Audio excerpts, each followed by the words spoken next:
പിതാവിൻ്റെയും പുത്രൻ്റെയും പരിശുദ്ധാത്മാവിൻ്റെയും നാമത്തിൽ ആമേൻ. പ്രിയപ്പെട്ട സഹോദരങ്ങളെ, നല്ല ദിവസത്തെ ഓർത്ത് നമുക്ക് ദൈവത്തിന് നന്ദി പറയാം. കർത്താവിൻ്റെ വലിയ സ്നേഹം അനുഭവിക്കാൻ ഓരോ പ്രഭാതത്തിലും പുതിയ സ്നേഹം നൽകുന്നതല്ല ദൈവത്തിൻ്റെ സ്നേഹം, അത് ഓർക്കാം. ഇന്ന് ഒരു കാര്യം പറയാനുള്ളത് മദ്യപാനത്തിൽ നിന്ന് പുറത്തു വരാൻ ആഗ്രഹിക്കുന്ന മനുഷ്യർക്ക് വേണ്ടിയുള്ളതാണ്.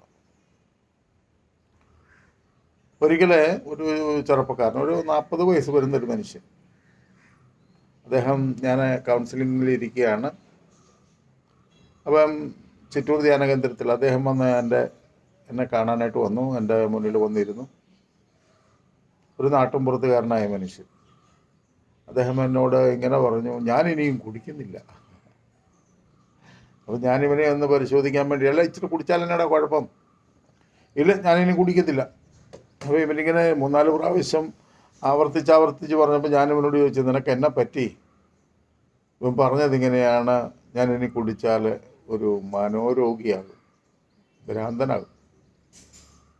ഞാൻ ചോദിച്ചു, എന്താ സംഭവം, പറ കേൾക്കട്ടെ. ഞാൻ ആ റബ്ബർ വെട്ടുന്നൊരു തൊഴിലാളിയാണ്. എനിക്ക് ഭാര്യയും 2 മക്കളും ഉണ്ട്. 1 പെഗ് 2 പെഗ്ഗൊക്കെ അടിച്ച് കുഴപ്പമില്ലാതെ ഇങ്ങനെ നിൽക്കുകയായിരുന്നു. ഇപ്പോൾ അത് കൈവിട്ട് പോയി. ഭാര്യ എന്നോട് പറഞ്ഞു, 2 പെഗ് ചേട്ടനെ അടിച്ചാൽ കുഴപ്പമില്ല. അപ്പം ഞാൻ എന്നെ എടുക്കും, പോയി 2 കുപ്പി വാങ്ങിച്ചുകൊണ്ട് വരും. 1 കുപ്പി വീട്ടിൽ കൊണ്ട് ഫ്രിഡ്ജിൽ വെക്കും, മറ്റേത് മുറ്റത്ത് ഇറക്കിയിട്ടിരിക്കുന്ന മണ്ണിനകത്ത് കുഴിച്ചു വെച്ചു. 2 പെഗ് അടിച്ചോളാൻ പറഞ്ഞാൽ ആദ്യം 1 പെഗ് പുറത്തുനിന്ന് അടിച്ചിട്ടായിരിക്കും ഈ പാർട്ടി അകത്ത് കയറുന്നത്. അകത്ത് ചെന്ന് ഭാര്യയുടെ നോട്ടത്തിൽ 2 പെഗ് കൂടെ അടിക്കും. അപ്പോൾ ഇതേ കൂടുതൽ ഇരുന്തോറും ഇദ്ദേഹത്തിൻ്റെ കൺട്രോൾ പോകാൻ തുടങ്ങി. അപ്പോൾ ഭാര്യ പറയുന്നു, ചേട്ടൻ്റെ കൺട്രോളാക്കുക. ഇതെന്നാ ചേട്ടൻ പണ്ട് 2 പെഗ് അടിക്കാൻ പറഞ്ഞ് 2 പെഗ് അടിച്ചാൽ ചേട്ടൻ കുഴപ്പമില്ലായിരുന്നു. ഇപ്പോൾ തേണ്ട ചേട്ടൻ എന്താണ് കാലും കൈയും ഉറയ്ക്കുന്നില്ല, സംസാരം പഴയ്ക്കുന്നു, കുഴപ്പങ്ങളൊക്കെ ആണല്ലോ, ഇതെന്നാ പറ്റി ചേട്ടന്? അപ്പോൾ അദ്ദേഹം എന്നോട് പറയുകയാണ്, അവളറിയാതെ രാത്രിയിൽ ഞാൻ 1 പെഗ് കൂടി അടിക്കും. അങ്ങനെ 4 പെഗ്ഗയിൽ ഞാൻ പെട്ടു. ഇപ്പം എനിക്കതും പോരാതെ വരുന്നു. അതുകൊണ്ട് എനിക്കൊരു കാര്യം മനസ്സിലായി, എത്രയും വേഗം ഇത് നിർത്തണമല്ലേ, ഞാൻ അപകടത്തിലാകുമെന്ന്. അതുകൊണ്ടാണ് ബ്രദറെ ധ്യാനിക്കാൻ വന്നേക്കുന്നത്. അവൻ്റെ കാര്യങ്ങളൊക്കെ കേട്ടു. അപ്പോൾ ഞാനിവനോട് എന്ത് ഉപദേശം കൊടുക്കണം? കള്ളുകൂടി നിർത്തിക്കോ, പ്രാർത്ഥിച്ചോ എന്നൊന്നും പറഞ്ഞു കഴിഞ്ഞാൽ ഇത് കാരണം പ്രായോഗിക വശത്തൂടെയാണ് ഈ പ്രശ്നം ഉണ്ടായിരിക്കുന്നത്. അധ്വാനിച്ച് കഷ്ടപ്പെട്ട് വരുമ്പോൾ ഈ മനുഷ്യനോട് മറ്റുള്ളവരൊക്കെ പറഞ്ഞപ്പോൾ ഒരു പെഗ് അടിച്ചു കഴിഞ്ഞാൽ കുഴപ്പമൊന്നുമില്ലടാ, നീ വേല എടുക്കുന്നല്ലേ, ഇത്രയും കാശിനൊക്കെ വേല എടുക്കുന്ന ആളല്ലേ, നിനക്ക് പിന്നെ ഇച്ചിരി കുടിച്ചാൽ എന്നാ കുഴപ്പം? ഈ പാവം നല്ലതാന്ന് വിചാരിച്ച് തുടങ്ങിയതാണ്, ഇപ്പോൾ ഇത് കെണിയിലേക്ക് പതിക്കുക. അപ്പോൾ ഞാനിങ്ങനെ പ്രാർത്ഥിച്ചു, പരിശുദ്ധാത്മാവേ, ഈ മനുഷ്യന് ഒരു നല്ല ഉപദേശം കൊടുക്കാൻ, ഇവന് പ്രായോഗികമായി സ്വീകരിക്കാൻ പറ്റുന്നതും ഇവനെ ഈ തിന്മയിൽ നിന്ന് രക്ഷപ്പെടാൻ പറ്റുന്നതുമായ തരത്തിൽ ഇവനെ ഉപദേശിക്കാൻ എനിക്ക് അവിടുത്തെ ജ്ഞാനം നൽകണമെന്ന് പ്രാർത്ഥിച്ചു. അപ്പോൾ പരിശുദ്ധാത്മാവ് എന്നോട് പറഞ്ഞു, ഒരു തിന്മ ഒരു മനുഷ്യനിൽ നിന്ന് മാറണമെങ്കിൽ അതിനെ ബാലൻസ് ചെയ്യാൻ കഴിയുന്ന ഒരു നന്മ ചെയ്താലേ അത് മാറുകയുള്ളൂ. ഒരു തിന്മ നമ്മളിൽ ആധിപത്യം സ്ഥാപിച്ചിട്ടുണ്ടെങ്കിൽ ആ തിന്മയിൽ നിന്ന് മാറണമെന്നൊരു മനുഷ്യൻ ആഗ്രഹിക്കുമ്പോൾ മറ്റൊരു നന്മ നമ്മൾ ചെയ്തെങ്കിൽ മാത്രമേ ഈ തിന്മയിൽ നിന്ന് നമുക്ക് കൃത്യമായി പുറത്തു വരാൻ പറ്റത്തുള്ളൂ. അതാണ്. വീണ്ടും ഞാൻ പ്രാർത്ഥിച്ചു, പരിശുദ്ധാത്മാവേ, എനിക്ക് കുറച്ചുകൂടി മനസ്സിലാക്കി തരിക, ഇവൻ എന്തുപദേശമാണ് കൊടുക്കേണ്ടത്. അപ്പം 4 കാര്യങ്ങളിൽ അവൻ തീരുമാനമെടുക്കാൻ അവനെ സഹായിക്കാനായിട്ട് പരിശുദ്ധാത്മാവ് പറഞ്ഞു.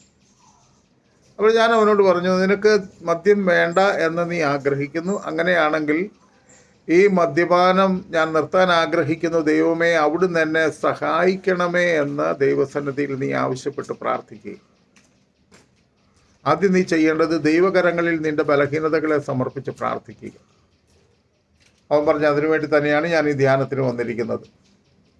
2ാമത്തെ കാര്യം ഞാൻ ഇങ്ങനെ പറഞ്ഞു, ജീവിതത്തിൽ ഒരിക്കൽ പോലും ഞാൻ ഈ മദ്യം വാങ്ങിച്ച് ആർക്കും കൊടുക്കില്ല. എന്ന് പറഞ്ഞാൽ ആരെയും സന്തോഷിപ്പിക്കാൻ വേണ്ടി മദ്യം വാങ്ങിച്ച് കൊടുക്കില്ല. കാരണം ഇത് തിന്മയാണെന്ന് എനിക്ക് മനസ്സിലായത് കൊണ്ട് ഞാൻ കുടി നിർത്തുന്നു, പക്ഷെ ഞാൻ വേറൊരാൾക്ക് വാങ്ങിക്കൊടുക്കില്ല. 2. 3ാമത്തെ കാര്യം ഞാൻ അവനോട് പറഞ്ഞു, ഈ തിന്മയ്ക്ക് പകരം ഒരു നന്മ ചെയ്യണം. ഞാൻ ചോദിച്ചു നിൻ്റെ വീട് എവിടെ? അപ്പോൾ അവനൊരു ഉൾപ്രദേശമാണ്, കിഴക്കൻ നാട്. അവൻ്റെ നാട് പറഞ്ഞു. ഞാൻ പറഞ്ഞു നിൻ്റെ നാട്ടിൽ എവിടെയെങ്കിലുമൊക്കെ അതുപോലെ തന്നെ പാവപ്പെട്ട മനുഷ്യരുണ്ടെങ്കിൽ അവർക്ക് ആഴ്ചയിൽ ഒരു പൊതി ചോറ് കൊടുക്കാൻ പറ്റും. ഞാൻ ചോദിച്ചു നിനക്ക് കുടിക്കാൻ എത്ര രൂപ വേണം? അപ്പോൾ എന്നോട് പറഞ്ഞു 250 രൂപ വേണം. അതല്ല 10 കൊല്ലം മുമ്പിലത്തെ കാര്യമാണ്.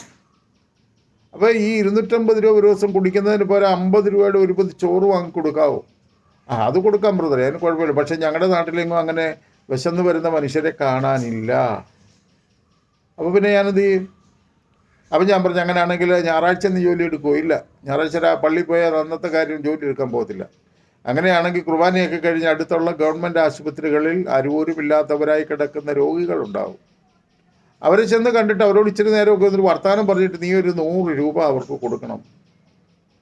ചിലപ്പോൾ മരുന്ന് വാങ്ങിക്കാൻ വിഷമിച്ചോ അല്ലെങ്കിൽ ആഹാരം കഴിക്കാൻ വിഷമിച്ചോ ഇരിക്കുന്നവനായിരിക്കും 100 രൂപ കിട്ടുന്നത്. ആ 100 രൂപ കിട്ടുമ്പോൾ അവൻ മുകളിലേക്ക് നോക്കിയൊരു വിളിയുണ്ട്, എൻ്റെ ദൈവമേ, മരുന്ന് വാങ്ങിക്കാൻ കാശില്ലാതെ ഞാൻ വിഷമിച്ചിരിക്കുകയായിരുന്നു, ഏതായാലും ഈ ചേട്ടൻ 100 രൂപ കൊണ്ട് തന്നല്ലോ. അവനറിയാതെ അവൻ്റെ ഉള്ളിൽ നിന്ന് ഉയരുന്ന ഒരു നെടുവീർപ്പുണ്ട്. ആ നെടുവീർപ്പ് പ്രാർത്ഥനയായി മാറും. അത് നിനക്ക് അനുഗ്രഹമാകും. 3, 4 മദ്യമെടുക്കുന്ന ഒരു സാഹചര്യങ്ങളിൽ ഞാൻ നിൽക്കില്ല. കല്യാണ വീടുകളിലൊക്കെ ചെല്ലുമ്പോൾ തലേ ദിവസം വേണ്ടപ്പെട്ടവരുടെ വീടുകളൊക്കെ ആയിരിക്കും. അവിടെയൊക്കെ ചെല്ലുമ്പോൾ ഇദ്ദേഹം കുടിയൊഴിച്ചിട്ടുള്ള മനുഷ്യനാണ്, കുടിക്കുന്ന മനുഷ്യനാണ്. അതുകൊണ്ട് അവിടെ ചെല്ലുമ്പോൾ കുപ്പി പൊട്ടിക്കാനും കൂട്ടുകൂടാനും ഇച്ചിരി അടിക്കാനും ഒക്കെ ആയിട്ടുള്ള എല്ലാ സാധ്യതകളും ഉണ്ടാവും. അങ്ങനെ ഒരു സാധ്യതയുള്ള സ്ഥലത്ത് നീ ചെന്നെത്തിയാൽ എത്രയും വേഗം അവിടുന്ന് സ്ഥലം വിട്ടോണം. കാരണം പാപം മാത്രമല്ല, പാപ സാഹചര്യവും ഉപേക്ഷിച്ചാലേ ആ പാപത്തിൽ നിന്ന് പുറത്തു വരാൻ പറ്റത്തുള്ളൂ. ഈ 4 കാര്യം ഞാൻ ആ സഹോദരന് പറഞ്ഞു കൊടുത്തു. ഇതെൻ്റെ ബുദ്ധിയിലും ബോധത്തിലുമുള്ള കാര്യമല്ല, പരിശുദ്ധാത്മാവ് നൽകിയ ഒരു വഴിയിലൂടെ ഒരു നിർദ്ദേശം കൊടുത്തത്. ആ സഹോദരന് അത് കേട്ടിട്ട് പോയി. ഞാൻ പറഞ്ഞു നിനക്ക് വേണ്ടി ഞാനും പ്രാർത്ഥിച്ചു കൊള്ളാം. അവന് 6 മാസം കഴിഞ്ഞപ്പോൾ എന്നെ വിളിച്ചു, ബ്രദറെ ഞാൻ ഇതുവരെ കള്ള് കുടിച്ചിട്ടില്ല, ബ്രദർ പറഞ്ഞതുപോലെ ഞാൻ കള്ളെടുക്കുന്നിടത്ത് നിൽക്കുന്നില്ല, കല്ല് ഞാൻ ആർക്കും വാങ്ങിച്ച് കൊടുക്കുന്നില്ല, അതുപോലെ തന്നെ ഇങ്ങനെ ഒരു പൊതിച്ചോറെങ്കിലും അല്ല ഒരാഴ്ചയിൽ ഒരു 100 രൂപ വെച്ച് ഞാൻ എവിടെയെങ്കിലും പാവപ്പെട്ടവർക്ക് കൊടുക്കുന്നു, അങ്ങനെ മദ്യപിക്കാതെ ഞാൻ നിൽക്കുന്നു. പ്രിയപ്പെട്ട സഹോദരങ്ങളെ, ഇത് പറയാൻ കാരണം ഒരുപാട് ബലഹീനതകളുള്ളവരാണ് മനുഷ്യർ. എന്നാൽ അവരുടെ ജീവിത സാഹചര്യങ്ങളിൽ നിന്ന് മാറി നിൽക്കാൻ പറ്റില്ല.